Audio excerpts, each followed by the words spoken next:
Good day, everyone, and welcome to another episode of Real Talk. And Rachel is still out, but please don't worry because here to keep me company is my special guest co-host. We have Mirza Sison. Thank you Hi for having me again. again. Now, today's topic is very interesting because we're going to be talking about adoption. It's a question I'm asked a lot because I'm married late in life. Okay. People always ask me, are you going to have kids? Are you going to adopt? How about you? Did you ever consider it in case you weren't able to have kids? I love kids, and so I also married quite late. But I was in my 30s, and I was always worried that I might not be able to have kids. And yes, because like I said, I told my husband I want 10 kids. Wow.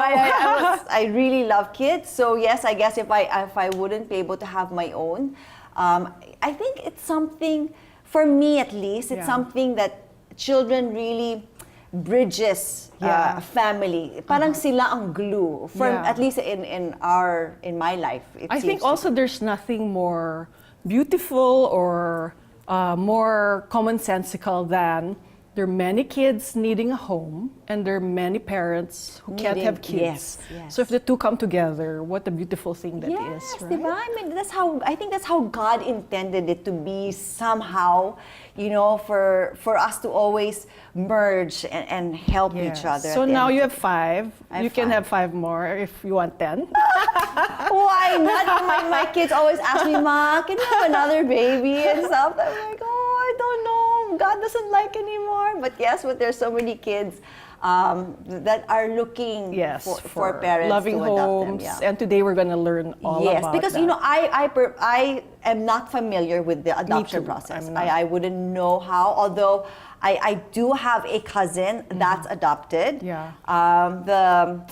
The brother of my dad, they couldn't have kids, so they decided to adopt. And for some reasons, I don't know why, but it happens. But once you adopt, then you end up having a child. That always happens. I have so would many have friends. to look into that, but it has happened. And so I do have an adopted cousin who, also another thing, they always look like their parents. I also don't know how that works, but they do, and you can never tell that they were adopted. True, and I have a lot of friends, kind of my age, more and more, at least I know of at least 5 couples who have adopted and they're so happy. Yeah. So we're going to find out today more about that. Very, very interested to learn more about this. And I guess both sides, because I only know the parents, but I also want to know what it feels like to be adopted. Yes, many famous celebrities were adopted, like Steve Jobs, Nelson Mandela, Bill Clinton. You see? So you never know. You never know. The next leader of our country a few years from now, Well, one potential one is adopted. Of course, we also wanted to find out what our viewers thought about adoption, and here's what they have to say. Watch this.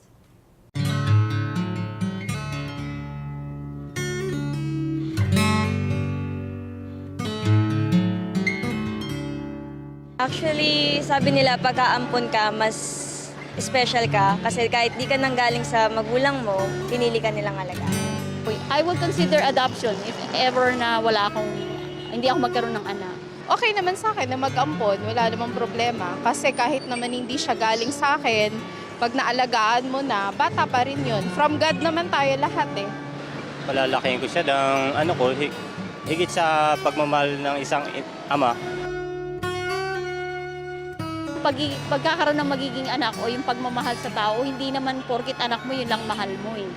Dapat galing yun sa puso mo. Ganun lang. Oo, syempre. Para at least may kasama ko pagtanda ko. Kailangan ko mag-ampun din para mayroon din akong babahagi na ng kung ano man yung meron ako. Habang lumalaki siya, i-explain mo siya gradually. Hindi yung kailang matagal na, saka mo lang sasabihin. Siyempre, ang tendency ng bata, magbo-boomerang yung isip niya sa'yo. Bakit hindi mo sinabi, bata pa ako? Kasi ang mga bata naman ngayon matatalino, di ba? So I don't think hindi nila maiintindihan. And sa panahon naman ngayon, hindi naman katulad before na ang mind natin is close sa mga ganyan.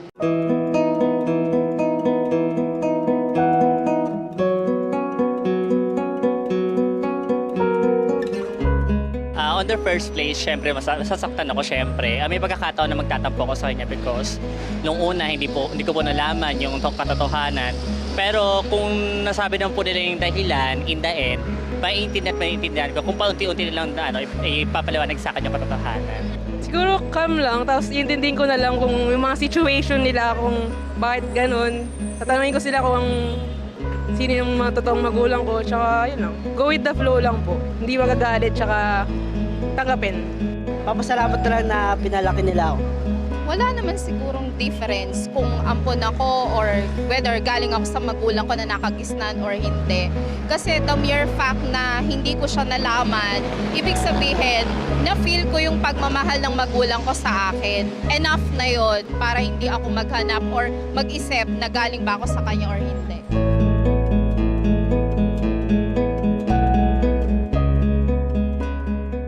Okay, so I was just asking Mirza here behind, during the break. Okay, first of all, how would you feel if you were adopted? Yeah. If I found out that I was. That you were, yeah. Kaya pala. No, just kidding. Of course, I would be shocked, but I don't think I would take it against my parents because they selected me. Yes. I will think of it that way. Not that I was rejected by my biological parents, but I was found and selected by parents who intentionally went out there, went through all the red tape, endured the long and tedious process. I would just like to get me. I would like to agree with you because we cannot choose. I can't choose my 5 kids that are with me, True. right? God gave them to me, and that's it. I can't bring them back or return them. Yeah. But at least if you do see a child, and I chose you out Yeah. of the several kids in that orphanage or adoption house, And I think like when we see it in teleseries, diba? Parang when they find out they're mad. Yes. Maybe they're more mad about being lied to than the fact that they were adopted.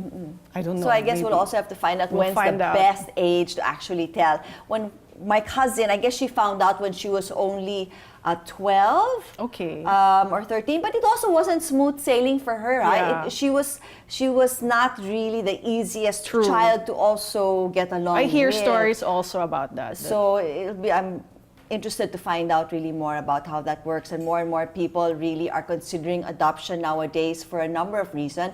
And if you're interested in adopting or have thoughts about it or have thought about it, then make sure to watch our episode for today. And again, we'd like everyone to join the conversation. So please send us thoughts on Facebook or tweet us at CNNPH Lifestyle with the hashtag CNNPH Real Talk. Stay tuned. You're watching Real Talk.